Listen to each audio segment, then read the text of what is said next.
مولانا فضل الرحمن سے په یو جلسه کې تقریر کړی دی چې دغه تقریر تقریبا اور لګولې دی د مسلم لیگ نون رهنما باقاعده مولانا فضل الرحمن سے پس خپل بیانات جاری کړی دي ایون مولانا فضل الرحمن سے توي چې ته معافي وغواړه په خپل تقریر باندې اوس مولانا سے په دغه خپل تقریر کې څه خبرې کړې وي او د مسلم لیگ نون چې کوم لیډرشپ ته هغه مولانا سے په څه خبرې کړې دي نو په دې ویډیو کې په ډیټیل سره خبره کوو ویډیو خپل هم مکمل وګورئ او مخکې ملګرو سره ضرور شریک کړئ دوه ورځې مخکې د مولانا سے په قصور کې جلسه وا چې په قصور کې د جلسې دوران مولانا فضل الرحمن صاحب د پاکستان آرمی چې کم شهدا دي د هغې حوالې سره ویلو بلکې پاک آرمی ته ویلو اسټابلیشمنت ته ویلو کله ستاسو ځوانان وای شهیدان کیږي نو هغه سیلري اخلي تنخواګان اخلي نو په دې خبره باندې د مولانا صاحب په دې خبره باندې د مسلم لیگ نون چې کم دغه پیسې اور غشتل دي د مسلم لیگ نون د طرف خواجه آصف کم چې ریسنټلی اوس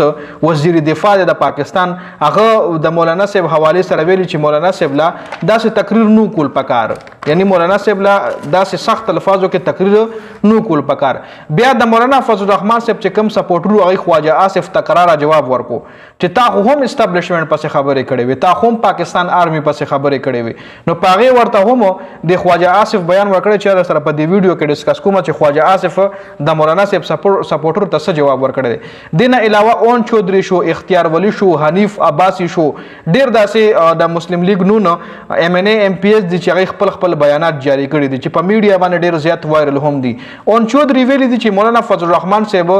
چې کوم د قوم شهدا یاد کړی دي نو هغه د قوم شهدا نه او د قوم نه دی معافي غواړي د شهدا د لواحقین نه دی معافي غواړي د مولانا دا بیان اوریدو باندې ډیر زیات خفه شوم ځکه مولانا سی ویلو چې زمونږ ځوانان ځکه شهیدان کیږي چې دی تنخواه اخلي د پاک آرمی ځوانان یادول نو په دې ورته دغه اون چودري ویلي دي چې تعالی موږ ډبل پیسې درکو تعالی موږ ډبل تنخواګانې درکو راشه ته شهید شه یا تخپل بچیو لیږه تا د شهیدانو توهین کړی دی او ته عمران خان سره تا لاس ملو کو دا هغه عمران خان دی چې تا ته به کنځلې کولی دا ورته چا ویلي دا ولا اون چودري ویلي دي مولانا فضل الرحمن صاحب لا بل دینه علاوه حنیف عباسی چې کوم دی هغه خپل بیان جاری کړي حنیف عباسی ویلي دي چې خدا کی قسم په شهادتونو پاکستان قائم دی ورنه مولانا صاحب په اسلام آباد کې په خپل کور کې نو اوسېدل او نه به په اسلام آباد کې په خپل کور کې اوسېدې شوم کشر د شهیدان نه وي په شهدا باندې زموږ پاکستان قائم دی بل په پنجاب اسمبلی کې د مولانا صاحب په دې بیان باندې قرارداد هم جمع شوی دی جی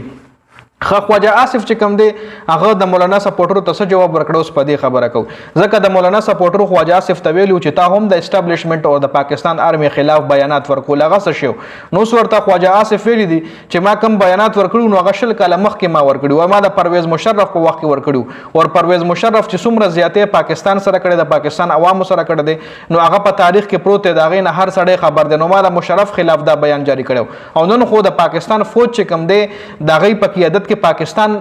مزي کوي پاکستان ته فائدہ ملاويږي د پاکستان فوج په قیادت کې دنیا د پاکستان فوج قیادت مني زما تقریر یادول والا اوري چې پاکستان آرمی اوس پاکستان ته فائدہ ورکوي د پاکستان آرمی په وجه باندې دنیا پاکستان او پیژنو دا څوک وي دا خواجه آصف وي خواجه آصف هغه د مولانا صاحب سپورټرو ته وایي چې کوم مولانا سپورټرو خواجه آصف ته وایي چې تم د پاکستان آرمی خلاف وي نو دی وایي چې زه خو د پرویز مشرف خلاف ما خو د مشرف په دور کې آرمی پسې بیانات جاری کړي نه پس خو ما نه دي جاری کړي خیر دا په دې ویډیو کې اپډیټ شو دی حواله سره تاسو سره راځي دا کمنټ لازمي وکړئ